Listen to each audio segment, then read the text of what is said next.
ഗവർണറുടെ അനുമതിയില്ലാതെ ബില്ലുകൾ നിയമമാക്കി തമിഴ്നാട്. സുപ്രീം കോടതി വിധിക്ക് പിന്നാലെയാണ് സർക്കാർ നീക്കം. ഗവർണറുടെയോ രാഷ്ട്രപതിയുടെയോ ഒപ്പില്ലാതെ ബില്ലുകൾ നിയമമാകുന്നത് ഇതാദ്യമാണ്. കെ ബി ശ്രീധരൻ വിവരങ്ങളുമായി ബംഗളൂരുവിൽ നിന്ന് ചേരുന്നു. ശ്രീധരൻ, അസാധാരണമായ നടപടിയാണ്. പക്ഷേ സ്റ്റാലിൻ പറഞ്ഞത് ഇതൊരു തമിഴ്നാടിന്റെ മാത്രം വിജയമല്ല, എല്ലാ സംസ്ഥാനങ്ങൾക്കും വേണ്ടി, പ്രത്യേകിച്ച് പ്രതിപക്ഷം ഭരിക്കുന്ന സംസ്ഥാനങ്ങളുടെ വിജയമാണെന്നായിരുന്നു. ഇപ്പോൾ സുപ്രീം കോടതിയുടെ ഉത്തരവിനെതിരെ തന്നെ പല രീതിയിൽ പല കോണുകളിൽ നിന്ന് വിമർശനങ്ങൾ ഉയരുന്നുണ്ട്. തമിഴ്നാട് സർക്കാർ എങ്ങനെയാണ് ഇതുമായി മുന്നോട്ട് പോകുന്നത്? ഒരു ചരിത്രപരമായിട്ടുള്ള നീക്കം തന്നെയാണ് ഇക്കാര്യത്തിൽ തമിഴ്നാട് സർക്കാരിന്റെ ഭാഗത്തുനിന്നുണ്ടായിരിക്കുന്നത്. അതായത് ഗവർണർ ആർ എൻ രവി തടഞ്ഞു വെച്ച 10 ബില്ലുകളാണ് നിയമമായിരിക്കുന്നത്.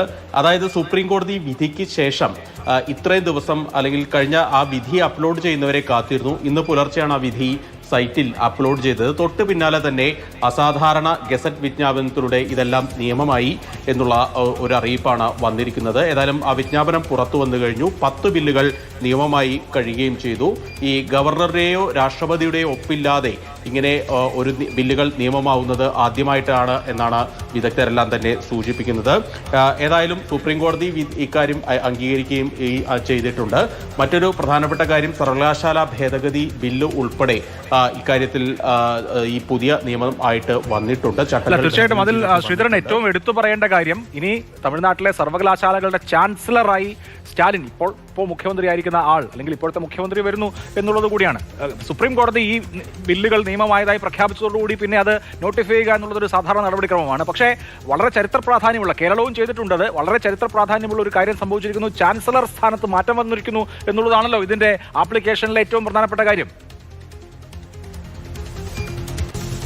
തീർച്ചയായിട്ടും ഗവർണർ അലങ്കരിച്ചിരുന്ന ഒരു പദവി അത് മുഖ്യമന്ത്രിയിലേക്ക് എത്തുന്നു. അതായത് സർവകലാശാലകളുടെ ചാൻസലറായി സംസ്ഥാന മുഖ്യമന്ത്രി വരുന്നു. ഇനി വൈകാതെ അടുത്ത് തന്നെ വലിയ താമസമില്ലാതെ വൈസ് ചാൻസലർമാരെ നിയമിക്കുന്ന ആ ഒരു നടപടികളിലേക്ക് മുഖ്യമന്ത്രിയുടെ ഓഫീസ് കടക്കുമെന്നാണ്, ഈ അധികാരം ഉപയോഗിച്ച് കടക്കുമെന്നാണ് മനസ്സിലാക്കുന്നത്. അതിനുവേണ്ടി രജിസ്ട്രാർമാരുടെയും ബന്ധപ്പെട്ട ആളുകളുടെ എല്ലാം തന്നെ യോഗം വിളിക്കുമെന്നും തമിഴ്നാട് സി എം ഓഫീസ് വ്യക്തമാക്കിയിട്ടുണ്ട്. ഏതായാലും അസാധാരണ നടപടി, ചരിത്രത്തിൽ ഇതുവരെ കേട്ടുകേൾവിയില്ലാത്ത, ഇതുവരെ കാണാത്ത ഒരു നടപടി തന്നെയാണ് തമിഴ്നാടിന്റെ ഭാഗത്തു നിന്നുണ്ടായിരിക്കുന്നത്. അതായത് ഒരു വെല്ലുവിളി നടത്തുക മാത്രമല്ല, അതിനെതിരെ നിയമ പോരാട്ടം നടത്തുകയും അനുകൂല വിധി സമ്പാദിക്കുകയും ആ വിധി അനുസരിച്ച് നിയമം നിർമ്മിക്കുകയും ചെയ്തിരിക്കുകയാണ് തമിഴ്നാട് സർക്കാർ. ഏതായാലും മറ്റു സംസ്ഥാനങ്ങൾക്കും, ഈ പ്രതിപക്ഷ പാർട്ടികൾ ഭരിക്കുന്ന സംസ്ഥാനങ്ങളിലെ ഗവർണറുമായി പോരാടി നിൽക്കുന്ന ആ സംസ്ഥാനങ്ങൾക്കും ഇതൊരു ഊർജ്ജം നൽകുന്ന കാര്യത്തിൽ യാതൊരു സംശയമില്ല. ഇനി പലയിടത്തും വിവരങ്ങൾ നൽകുകയായിരുന്നു. ഈ ബില്ലുകൾ നേരത്തെ തന്നെ നിയമസഭ പാസാക്കിയതാണ്. ഒരു തവണയല്ല, 2 വട്ടം പാസാക്കി ഗവർണർക്ക്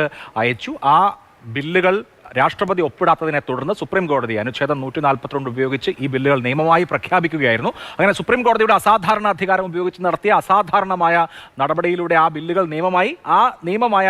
ആ നിയമത്തിന്റെ നോട്ടിഫിക്കേഷൻ ഇന്ന് തമിഴ്നാട് ഇറക്കിയിരിക്കുകയാണ്. ആ നിയമം വിജ്ഞാപനം ചെയ്തിരിക്കുകയാണ്. അത് സാങ്കേതികമായ ഒരു കാര്യമാണ്. അതിൽ ഏറ്റവും ശ്രദ്ധിക്കേണ്ട കാര്യം, സർവകലാശാല ചാൻസലറായി മുഖ്യമന്ത്രി വരുന്നു. ഗവർണർ അല്ല, ഇനിമേലിൽ മുഖ്യമന്ത്രിയാണ് തമിഴ്നാട്ടിലെ സർവകലാശാലകളുടെ ചാൻസലർ എന്നുള്ളതാണ്. കേരളത്തിനും അത് ഒരു തരത്തിൽ ഒരു മാതൃകയാവുന്നുണ്ട്. കേരളത്തിന്റെ നിയമം പാസ്സായാൽ സമാനമായ വിധത്തിൽ ഗവർണർ ചാൻസലർ സ്ഥാനത്ത് നിന്നും മാറ്റപ്പെടുകയും ചെയ്യും.